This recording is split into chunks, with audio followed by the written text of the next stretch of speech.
마태복음 3장 1절부터 12절까지 말씀 제가 봉독해 드리겠습니다. 그때에 침례 요한이 이르러 유대 광야에서 전파하여 말하되 회개하라 천국이 가까이 왔느니라 하였으니 그는 선지자 이사야를 통하여 말씀하신 자라. 일러스되 광야에 외치는 자의 소리가 있어 이르되 너희는 주의 길을 준비하라 그가 오실 길을 곧게 하라 하였느니라. 이 요한은 낙타털 옷을 입고 허리에 가죽띠를 띠고 음식은 메뚜기와 석청이었더라. 이때에 예루살렘과 온 유대와 요단강 사방에서 다 그에게 나와 자기들의 죄를 자복하고 요단강에서 그에게 침례를 받더니 요한이 많은 바리새인들과 사두개인들이 침례 베푸는 대로 오는 것을 보고 이르되 독사의 자식들아 누가 너희를 가르쳐 임박한 진노를 피하라 하더냐. 그러므로 회개에 합당한 열매를 맺고 속으로 아브라함이 우리 조상이라고 생각하지 말라. 내가 너희에게 이르노니 하나님이 능히 이 돌들로도 아브라함의 자손이 되게 하시리라. 이미 도끼가 나무 뿌리에 놓였으니 좋은 열매를 맺지 아니하는 나무마다 찍혀 불에 던져지리라. 나는 너희로 회개하기 위하여 물로 침례를 베풀거니와 내 뒤에 오시는 이는 나보다 능력이 많으시니 나는 그의 신을 들기도 감당하지 못하겠노라. 그는 성령과 불로 너희에게 침례를 베푸실 것이요 손에 키를 들고 자기의 타작마당을 정하게 하사 알곡은 모아 곳간에 들이고 쭉정이는 꺼지지 않는 불에 태우시리라. 아멘. 먼저 옆에 분들 서로 축복하며 인사 나눕니다. 사랑합니다. 축복합니다. 감사합니다. 이번 한 달 동안은 혹은 다음 달까지 이어서 서로 대비되는 말씀을 가지고 혹은 역설적인 말씀을 가지고 우리 자신을 좀 발견할 수 있는 계기를 갖기를 원합니다. 돌아보기를 원합니다. 그래서 어쩌면 오늘도 알곡과 쭉정이 극단으로 표현하면 누군가는 알곡일 것이고 누군가는 쭉정일 것이다. 이렇게 본다면 어떤 사람에게는 그럼 내가 쭉정이라는 건 아니냐 또는 가라지라고 하는 건 아니냐 이렇게 해서 마음에 불편이 있을 수도 있겠고 또 어떤 분은 그래 나는 알곡이야 라는 생각을 가지고 알곡의 자리에서 기쁨으로 말씀이 받아질 수도 있을 겁니다. 또 계속해서 앞으로 몇 주간 진행되는 내용도 마찬가지입니다. 먼저 된 자, 나중 된 자, 또 택함을 받은 자, 여러 가지 모양으로 초청을 받았지만 택함 받은 자리에 서느냐 초청으로 끝나느냐 이런 문제들이 우리 안에 놓여 있을 수 있습니다. 또 그 외에도 양과 염소라고 하는 것으로 대비되는 말씀이 될 수도 있겠고 또는 긍정적인 면에서 목자와 양이라고 하는 관계성도 우리가 가능하면 돌아보는 계기를 좀 갖기를 원합니다. 오늘 본문 말씀과 같은 맥락에서 볼 수 있는 내용이 마태복음 13장에도 기록이 되어 있는데 마태복음 13장은 우리가 잘 알듯이 씨를 뿌리는 비유와 관계된 내용이 기록이 되어 있습니다. 그 가운데 첫 번째 비유로 되어진 것은 네 가지 종류의 밭에 씨가 떨어져서 어떤 밭에서는 씨가 싹을 낼 틈도 없이 그냥 사라져 버리거나 죽고 또 어떤 밭에서는 옥토에 떨어진 씨 같은 경우는 30배, 60배, 100배의 결실을 맺는다라고 하는 의미의 내용들이 기록이 되어 있습니다.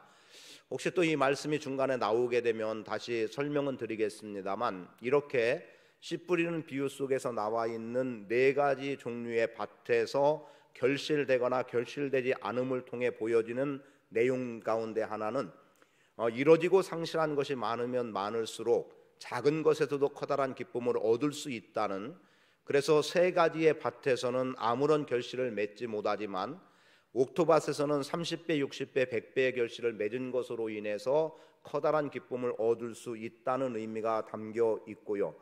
그리고 또 다음으로 이어지는 비유 가운데 하나가 어떤 비유냐, 거기에서는 알곡과 쭉정이라고 하는 내용보다는 곡식과 가라지라고 표현이 되어 있습니다. 근데 원어적으로는 분명히 다름이 있는데 그럼에도 가라지의 내용의 원어를 돌아보니까 쭉정이라고 하는 의미로 같이 사용하고 있더라고요. 그렇게 본다고 하면 불확실한 결실을 갖다가 이제 쭉정이라고 말을 하고 있는데 가라지와 쭉정이를 크게 달리 보지 않아도 될 것 같아요. 그래서 같이 보셔도 되고 굳이 구분한다고 하면 뭐 쭉정이는 알곡에 포함된 쭉정이가 될 수 있는 거겠죠. 그냥 곡식 안에는 알곡과 쭉정이가 있다. 그러나 밭에는 곡식이 즉 곡식의 씨가 뿌려지기도 하고 가라지의 씨가 뿌려지기도 한다라고 한다면 분명히 곡식과 가라지는 중간에 변할 수는 없는 것이기 때문에 그 측면에서 보면 오늘 우리가 곡식과 가라지의 개념으로 보는 일이 하나 있어도 되겠고, 또 다른 면에서는 알곡과 쭉정이, 그런데 쭉정이로 표현되어지는 본문 속에서는 이미 이보다 앞선 부분에 회개에 합당한 열매라는 것, 그래서 회개를 통해서 쭉정이로 갈 인생이 알곡으로 갈 수 있다라고 하는 변화의 가능성을 한번 들여다보기를 원합니다. 그래서 여러분들이 좀 구분하는 것도 좋겠고 그냥 구분하지 않고 접해도 좋겠습니다만, 분명한 것은 곡식과 가라지는 분명한 차이는 있고 가라지가 곡식으로 변할 수는 없는 것은 분명하지만 그런 측면에서 볼 때 내 자신을 어떤 면에서 발견되어지고 어떻게 살아가야 될지를 점검하는 계기가 되기를 원합니다. 그래서 먼저 마태복음 13장을 여러분들이 펴셔도 좋겠는데, 마태복음 13장을 펴보시면 24절 이하의 말씀에서 30절까지의 두 번째의 씨 뿌리는 비유에 대한 내용으로 말씀을 먼저 드리도록 하겠습니다. 천국으로 표현되어지는 천국은 말 그대로 우리가 살아가는 이 세상이라고 표현해도 됩니다. 그리고 곡식의 개념으로 보면 밭이 되는 거죠. 그래서 좋은 씨를 뿌린 밭, 즉 우리가 사는 세상에는 곡식만 있지 않다는 겁니다. 거기에는 분명히 가라지도 있다는 것을 우리가 알 수 있죠. 그리고 곡식을 심은 밭에 분명히 가라지가 존재하는 이유는 누군가 가라지를 거기에다가 덧뿌리고 있다는 겁니다. 그런 선인과 악인으로 구별한다면 선인은 지금 곡식을 뿌리고 있죠. 왜요? 좋은 열매를 거두기 위해서, 알곡을 거둬들이기 위해서 좋은 씨를 뿌렸어요. 곡식을 뿌렸어요. 그런데 악인은 어떻게 하고 있어요? 거기에다가 밤에 아무도 모르게 몰래 숨어 들어와서 곡식의 씨를 뿌린 그 밭에다가 가라지도 뿌리고 있는 것을 보게 됩니다. 그냥 한두 군데 몇 군데 뿌려놓으면 쉽게 제거가 되겠지만 지금 똑같은 씨앗처럼 뿌려져 버렸고, 그리고 이런 것들이 싹을 내다 보니까 이 싹이 가라지와 곡식이 구분이 되지 않는 겁니다. 여러분 농사를 하신 분들은 경험이 있겠습니다만 저도 농사 제가 뭐 직접 진 건 아니죠. 그냥 도와서 풀을 김맨다고 그러죠. 그런데 그때 가장 두드러지게 뽑아내야 되는 것이 피라는 거였습니다. 그러니까 벼와 피에 분명한 구분이 있어요. 제가 지금 구분하는 것의 기억 중에 하나는 처음에는 구분이 잘 안 되지만 피에는 가운데 줄기에 좀 흰색이 좀 들어가 있습니다. 그래서 벼와 피를 명확하게 구분해낼 수 있는데, 그런데 그렇게 구분해서 뽑아낸다고 하지만 나중에 보면 열매를 맺을 때 보면 피는 벼보다 훨씬 더 자라고 거기에 조그만 알갱이들로 스슥처럼 이렇게 그렇게 작은 알갱이들로 붙어 있는 것을 보게 돼요.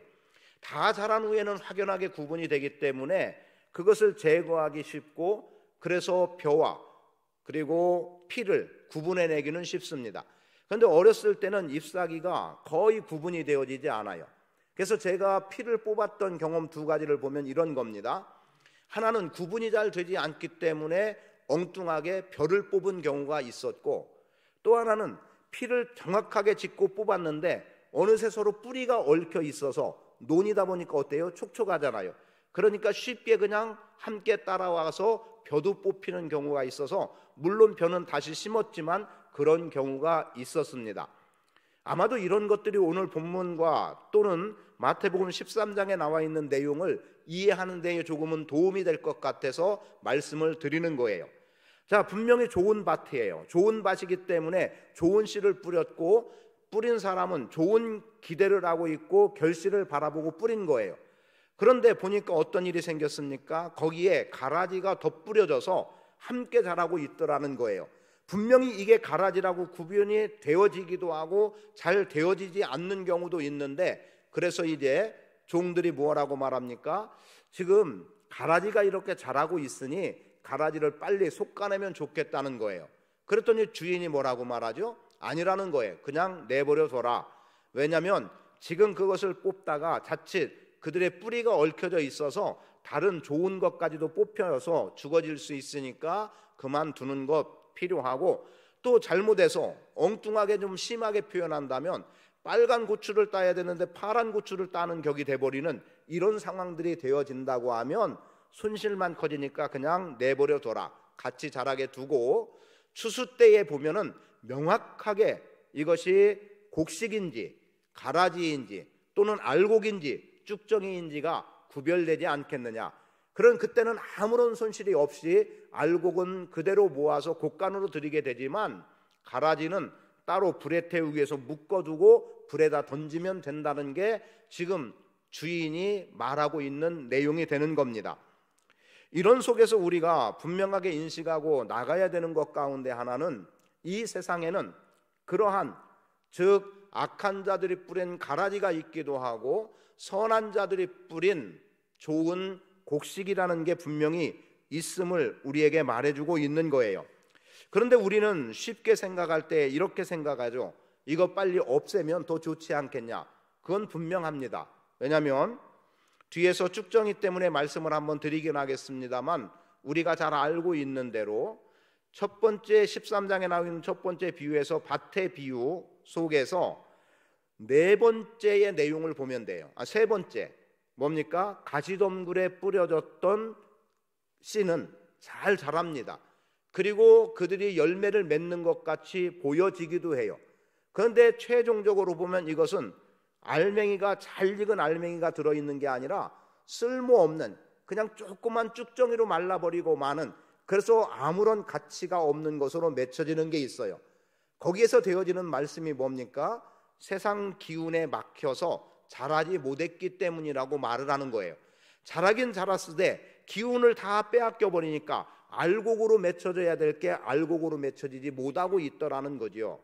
그렇게 본다면 빨리 가라지를 제거하는 것은 얼마든지 좋은 방법이 되겠습니다만 자칫 가라지를 제거하다가 좋은 곡식까지도 뽑혀 나갈 수 있고 그래서 손실이 커질 수 있기 때문에 오히려 내버려 두라는 거죠. 그러면 이렇게 생각해 보겠습니다. 기운에 막혀서 자라지 못하고 쭉정이로 끝나버릴 것 같은 땅은 분명히 아닐 거라는 거예요. 그러니까 가라지도 넉넉하게 자랄 수 있을 만큼의 땅의 기운은 충분하다라고 생각해도 좋겠다는 거죠. 그러하기 때문에 주인은 자, 가라지도 자랄 수 있는, 그리고 곡식도 충분히 알곡으로 맺을 수 있는 그러한 정도의 땅의 기운이니까 그냥 내버려 둬서 손실 없이 가도록 해보자는 거예요. 그런데 이러한 것이 과연 우리의 삶 속에서 우리의 주변에서 세상이라고 하는 것에만 있겠느냐. 지금 먼저 말씀드리는 바는 우리가 삶을 살아가는 세상이라는 소위 터전, 그 터전에도 좋은 사람들과 좋지 못하다고 여겨지는 사람들이 있어요. 그럼 그들은 어떻습니까? 우리의 생각에 저 사람은 악하니까 우리와는 상관없는, 그래서 우리는 저 사람들을 무조건 다 배척하고 살아야 돼. 아니면 저 사람들은 다 잡아서 감옥에 가둬야 돼. 우리가 이렇게 말할 수는 없잖아요. 그리고 또 우리가 말을 하기도 하지만 저 사람들은 이 세상에 없으면 좋겠다라는, 사실은 그런 사람이 실제로 우리 주변에 있기도 하죠. 최근에는 러시아와 우크라이나 전쟁 때문에 푸틴이라고 하는, 근데 푸틴이라고 하는 사람이 그동안 그렇게 많은 비방의 소리가 들려졌던 사람이 아니잖아요. 그냥 뭐 공산주의 국가라고 또는 사회주의 국가라고 표현을 하겠습니다. 그런 면에서 푸틴이라고 하는 사람이 좋은 이미지로 비춰지지 않는 그 나라의 대통령이니까 그렇게 비춰졌을 뿐이지, 이렇게 실제 전쟁이 일어나기까지는 푸틴은 뭐 마땅히 죽어야 될 사람, 그리고 누구라도 빨리 죽여야 된다, 푸틴 빨리 죽어야 된다, 이렇게 말해 오진 않았단 말이에요. 또 김정은도 마찬가지고요. 그러면 그들은 우리 사회에서 악이니까 다 없어져야 된다, 제거돼야 된다, 우리는 그렇게 말하지만 사실은 그들도 함께 공존할 수밖에 없는 세력이라고 하는 것을 부정할 수 없는 거예요. 우리는 맞서 싸워서 다 물리치면 되겠다고 생각하지만 그게 쉬운 일이 아니라는 거죠. 그런데 교회도 똑같다는 겁니다. 교회가 좋은 밭이에요. 교회가 좋은 밭인데 좋은 밭에 누가 있습니까? 여러분 각자 다 그렇게 생각하겠죠? 나라고 하는 선인, 나라고 하는 곡식이 교회 안에 심겨져 있다라고 하면 그거 누구라도 다 내가 되길 원하고 있고 그래서 나라고 다 주장할 겁니다. 그런데 한 번쯤은 조심해서 돌아봐야 될 일이 있지요. 다른 사람이 나를 정말 곡식으로 보고 있는지 혹은 나를 가라지로 보고 있는지도 우리는 한 번쯤 생각해 봐야 될 필요는 있습니다. 물론 우리가 성도를 가라지로 판단하고 평가하자는 의미는 전혀 아닙니다. 그럼에도 불구하고 가라지 같은 존재가 교회 안에 있을 수 있다는 거예요. 그럼 우리의 생각은 그들은 빨리 없어지면 좋겠다라고 생각할지 모르지만 그러나 성경이 오늘 본문과 겸해서 말씀되어지는 마태복음 13장에서는 그들은 제거될 대상이 아니라는 거예요. 그리고 맞서 싸운다고 해서 되어질 대상도 아니라는 것을 분명하게 말씀하고 있고 교훈하고 있음을 보는 거지요. 오늘 우리는 그들을 뽑아낸다고 하다가 자칫 선한 사람들까지도 뽑아내게 되는 경우들이 있을 수 있고 그렇기 때문에 우리는 어쩔 수 없이라도 그냥 보며 지내야 되고 함께 자라가는 현실, 그러나 분명한 것은 추수 때는 있다는 겁니다. 그리고 그 추수 때는 명확하게 구분이 되어지기 때문에 그때는 전혀 실수 없이 가라지는 가라지대로 따로 먼저 베어져서 묶여지고 불에 던져질 수밖에 없는 존재로 분명하게 구별된다는 거죠. 여러분 추수 때에 천사들이 추수한다라는 말씀이 되는데 천사들이 추수할 때 천사들이 어떤 실수를 할 것 같습니까? 선인과 악인을 구별하지 못하고 그래서 선인을 악하다고 불에 던지거나 또 악인을 선하다고 곳간에 들이는 일은 분명히 없을 거예요. 결코 실수는 일어나지 않을 거라는 거죠. 그러하기 때문에 추수 때는 명확하게 드러나지는 이 부분에서 오늘 우리는 지금 교회라는 밭에 심겨진 우리로서의 삶이 어떠한지를 분명하게 돌아봐야 될 필요가 있다는 사실입니다. 그래서 본문으로 다시 돌아가서 마태복음 3장으로 와보면 어떤 말씀으로 기록이 됩니까? 지금 침례 요한의 말로부터 시작되는 내용이에요. 침례 요한을 조금 설명하면 침례 요한은 예수님이 오시는 길을 준비하는 사람이었습니다. 자기보다 6개월 뒤에 등장하게 되는 즉 이 땅에 태어나게 되는 예수님. 그런데 요한이 어느 시점부터 예수님께서 사역할 수 있는 환경들을 만들어 나가고 있는 거죠. 그런데 그 사역이라고는 환경이 뭐냐면 이들에게 예비되는 말 혹은 경고되는 말, 선행되는 말을 했습니다. 그게 뭐냐면 회개하라 천국이 가까이 왔느니라 라는 거였어요.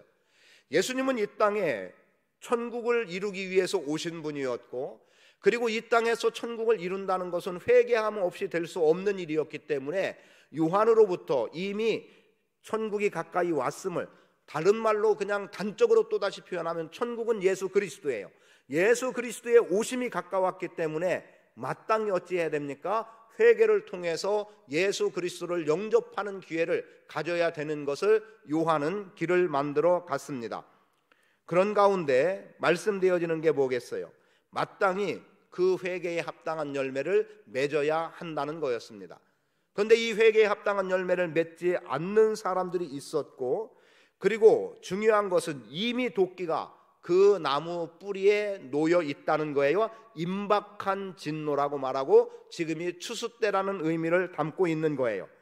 그런데 그때에 마지막에 표현된 내용이 뭡니까? 손에 키를 들고 자기의 타작마당을 정하게 하사 알곡은 모아 곳간에 들이고 쭉정이는 꺼지지 않는 불에 태우시리라는 겁니다. 추수 때 키질하는 사람의 모습을 그려봅니다. 알곡과 쭉정이 분명히 키질을 통해서 구분을 하죠. 구별을 하는 거예요. 거기는 구분이라고 표현해야 좋겠네요. 뭡니까? 키가 뭔지 모르는 분 있나요? 키라고 하는 것 한번 찾아보세요. 인터넷에 찾아보세요. 그럼 거기에다가 추수한 건 놓고 까부른다고 그러죠. 그리고 키질을 하면은 바람에 의해서 이렇게 돌게 약간 도는 정도로 이렇게 한단 말이에요. 그럼 바람에 의해서 쭉정이 껍질들은 밖으로 빠져나가고 알곡만 떴다가 그 자리에 떨어지게 돼요. 그래서 키질을 다 했을 때는 키에 남아있는 것은 알곡이고 밖에 떨어져 있는 것은 날아가 버리는 쭉정이일 뿐입니다. 어떤 사람이 키질을 하고서 알곡을 버려버리고 그리고 바닥에 날려 떨어진 쭉정이를 모아서 곳간에 들일 사람은 분명히 없다는 거죠. 쭉정이를 곳간에 들을 이유가 없는 이유는 이미 그들은 날아가 버린 존재가 되는 것이고, 그리고 그들을 쓸어서 모은다 한들 이것은 무언가 곡식으로 취급하기 위함이 아니라 불에 던져버리는, 그래서 태워버리기 위해서 혹은 모닥불로 쓰기 위해서 쓰여지는 그런 존재밖에 되지 않는 겁니다. 그런 가운데 알곡은 분명히 곳간에 들이는 가운데 있는데, 오늘 여러분이 분명한 알곡으로서의 자리에 설 수 있어야 됨을 말씀을 드립니다. 그래서 지금 알곡과 쭉정이에서 이 정도의 설명으로 말씀드리면서, 첫째, 여러분은 알곡으로 존재해야 한다는 거죠. 알곡으로 존재한다는 것에는 어떤 내용이 되겠습니까? 알곡은 여러분들이 어떻게 하면 알곡이라고 하는 알곡신앙으로 나갈 수 있는가 하면, 끊임없이 하나님의 말씀과 동행하는 삶을 살아갈 때 여러분은 알곡으로 자리하게 되는 거예요. 여러분을 좋은 씨로 하나님께서 교회에다가 심어 놓으신 거죠. 혹은 교회로 그렇게 불러들인 거예요. 그런데 교회로 불러들여서 교회로서 살아가는 여러분들에게서 주님이 기대하는 것은 알곡입니다. 그리고 삶의 여정 속에서도 알곡신앙으로 살아가는 것을 주님이 원하지, 쭉정이 같은 신앙으로 살기를 원하지 않는다는 거지요.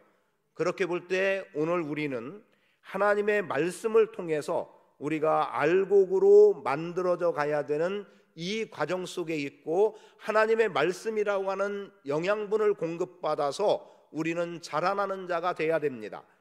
그래서 오늘 우리가 물가에 심기운 나무가 때를 따라 열매를 맺는 것처럼, 우리는 주님에게서 흘러나오는 진리의 생수 말씀을 통해서 끊임없이 우리는 양육받아야 되는 거예요. 여러분에게 하나님의 말씀의 피가 공급이 된다면, 여러분 몸 안에 말씀이 계속해서 흘러들어가게 된다면 여러분들은 알곡으로 든든하게 자라져가는 인생이라는 것을 알 수 있을 겁니다. 그리고 이와 함께 주님의 몸된 교회를 위해서 헌신함으로 살아가는 인생이 바로 알곡이요 알곡신앙이 되는 겁니다. 오늘 우리는 주의 일이라고 하면 그저 바라봄이 아니라 우리가 누구라도 먼저 한 걸음 앞으로 나가서 뛰어들 수 있는 삶을 사는 자들이 되어야 합니다. 혹시라도 오늘 우리가 여전히 쭉정이 같은 존재로 남아있고 주님의 몸된 교회에 헌신자로 서지 못한다면 마치 이런 정도의 사람과 흡사할 것 같아요. 뭐냐면, 나면서부터 한 번도 걸어보지 못한 사람. 그런데 베데스다 못에 물이 동할 때 먼저 뛰어들어가는 자가 고침을 받는다라고 하는 요 말씀과 연결해 볼 때, 지금 주님 앞에서 주님의 몸된 교회를 위해서 헌신한다는 사람들은 지금 내 몸의 병이 낫기 위해서 그 물이 동할 때, 베데스다 못에 물이 동할 때 먼저 뛰어드는 자와 같은 개념이라고 저는 봅니다. 그렇게 먼저 뛰어들 때, 그렇게 헌신할 때 그들에게는 온전한 회복과 그들은 알곡으로 맺혀져 가는 은혜의 풍성함을 경험하게 된다는 거죠. 뛰어드는 순간, 뛰어들지 않을 때는 나는 병약한 자요 병든 자지만 뛰어드는 순간 거기에서는 내가 고침을 받고 하나님의 사람으로 온전하게 세워지고 주의 일을 감당하는 능력의 사람들로 세워질 수 있음을 확신합니다. 그래서 오늘 우리는 주님의 일이라면 먼저 뛰어드는 자, 그런 자가 알곡과 같은 존재로 살아갈 수 있음을 여러분에게 말씀을 드립니다. 그리고 그런 속에서 삶의 변화가 우리에게 요구되어지는 거지요. 삶으로 변화되지 않으면 아무 소용이 없어요. 그러하다 말로 끝나는 인생은 아무런 열매를 맺을 수 없습니다. 그러나 삶을 통해서 열매는 맺혀져야 되는데 8절의 말씀해 보니까 그러므로 회개에 합당한 열매를 맺으라고 말씀하고 있어요. 회개에 합당한 열매를 맺으라고 주님이 말씀하는 속에 이런 내용 하나가 덧붙여지죠. 9절을 주의해야 합니다. 속으로 아브라함이 우리 조상이라고 생각하지 말라라는 거예요.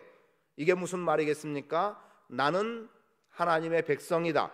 나는 의롭다. 나는 선민이다. 나는 죄 없다. 나는 겸손하다. 나에게는 흠잡을 게 없다라고 스스로 말하는 사람들이 사실은 어떤 사람들이냐? 쭉정이에 해당할 수 있는 소지가 다분한 사람들임을 우리는 알아야 됩니다. 지난주에 우리가 새벽 기도회를 통해서 마가복음 9장 10장의 말씀들을 받게 됐는데 그 내용 가운데 이런 내용이 기록이 되어 있습니다. 중풍병자를 사람들이 예수님에게로 데려왔어요. 예수님께서 그 중풍병자를 데려온 사람들의 믿음을 보시고 너 자리를 들고 일어나라 이렇게 말씀해서 단번에 그냥 고쳐주셨으면 좋았을 텐데, 그런데 예수님께서 너 일어나 자리를 들고 걸어가라고 말씀하지 않고 내 죄사함을 받았느니라 라고 예수님이 말씀하셨어요. 그런데 그 현장에 누가 있었냐면 서기관들이 있었습니다. 하나님의 말씀을 연구한다는 사람으로 표현하겠습니다. 하나님의 말씀을 연구하는 사람들이 거기 있었는데, 그런데 예수님이 하신 말씀을 그들이 들었어요. 무슨 얘기? 내 죄사함을 받았느니라. 이 서기관들은 하나님의 말씀을 연구하는 사람들이다 보니 내 죄사함을 받았느니라고 예수님이 그렇게 말한 모습에 대해서 신성모독이라고 규정합니다. 왜일까요? 죄를 사하는 권세는 하나님께만 있기 때문에 그랬던 거예요. 그런데 사람인 예수가 누군가에게 내 죄사함을 받았다? 이건 하나님의 이름을 욕되게 한 것밖에 되지 않았던 거예요. 누구의 관점에서 볼 때? 서기관, 말씀을 연구하는 사람들의 관점에서 볼 때 그러했더라는 거죠. 그러니 이게 문제가 된 거죠. 그때 예수님께서 그들의 마음을 아시고 뭐라고 말씀합니까? 내가 자리를 들고 일어나 걸어가라고 하는 말과 죄사함을 받았다라고 하는 말, 어느 것이 말하기 쉽겠느냐는 거예요. 여러분, 무엇이 쉽겠습니까? 한번 여러분에게 질문을 던져볼게요. 자, 자리를 들고 일어나 걸어가세요 라는 것과 죄사함을 받으세요, 어느 게 쉽겠어요? 말로만 보면 죄사함을 받으라는 게 훨씬 쉬운 거예요. 왜냐하면 죄사함의 문제는 보여지지 않는 거예요. 그 사람의 죄가 사했는지 용서받았는지 받지 못했는지는 우리가 판단하고 구분하기 어렵습니다. 그런데 지금 누워있어요. 중풍병 누워있는 사람에게 일어나 걸어가라 했는데 안 일어나지면 어떡할 거예요? 죄의 문제는 용서받았는지 안 받았는지 우리가 판단 못하지만 누워있는 사람 일어나 걸어가시오 했는데 안 걸으면 어떻게 되느냐는 거예요. 세상말로 큰 망신이죠. 망신이에요. 그래서 굳이 말로만 표현하면 죄사함 받으라는 것이 훨씬 쉬울 수 있는 거예요. 그러나 죄사하는 권세는 하나님께 있기 때문에 이 말은 사실은 누구라도 감히 할 수 없는 말이었던 거죠. 그리고 예수님이 말씀하시는 그 기준으로 볼 때는 그래서 그 뒤에 말씀도 중요한 거예요. 그 다음에 무슨 내용이 나옵니까? 바리새인과 관련해서 또 다른 사람의 이야기가 나옵니다. 그런데 거기에서 세리에 대한 이야기가 나오거든요. 그런데 그때에 예수님께서 이런 말씀을 하세요. 병든 자에게라야 의사가 필요하지 건강한 사람에게는 의사가 필요 없다. 그러면 뭡니까? 의사를 그 앞으로 데리고 가봐요. 의사를 중풍병자에게로 가봅니다. 의사에 의해서 중풍병자는 나을 수 있습니다. 그러면 사람으로 기준하면 지금 일어나 자리를 들고 걸어가라고 하는 것은 의사의 손길로도 가능하기 때문에 사실상 예수님이 보는 눈은 이게 훨씬 쉬운 거죠. 왜냐하면 죄를 사한다는 것은 하나님에게만 주어진 권세인데, 그럼에도 불구하고 예수님이 그렇게 말씀하셨던 것은 예수님에게는 죄를 사하는 권세가 있었고 당신은 하나님의 아들이시기 때문에 당당하게 죄를 사하는 선언을 하셨던 겁니다. 제가 말씀드리려고 하는 것은 나 아브라함의 조상이다, 여기에 머무르는 사람들은 결코 삶의 변화를 가져오지 못한다는 겁니다. 서기관들, 말씀을 연구한다고 하는데 그 말씀의 연구에 사로잡혀서 정작 예수 그리스도를, 메시아를, 하나님의 아들을 보지 못하니까 신성모독이라고 말했습니다.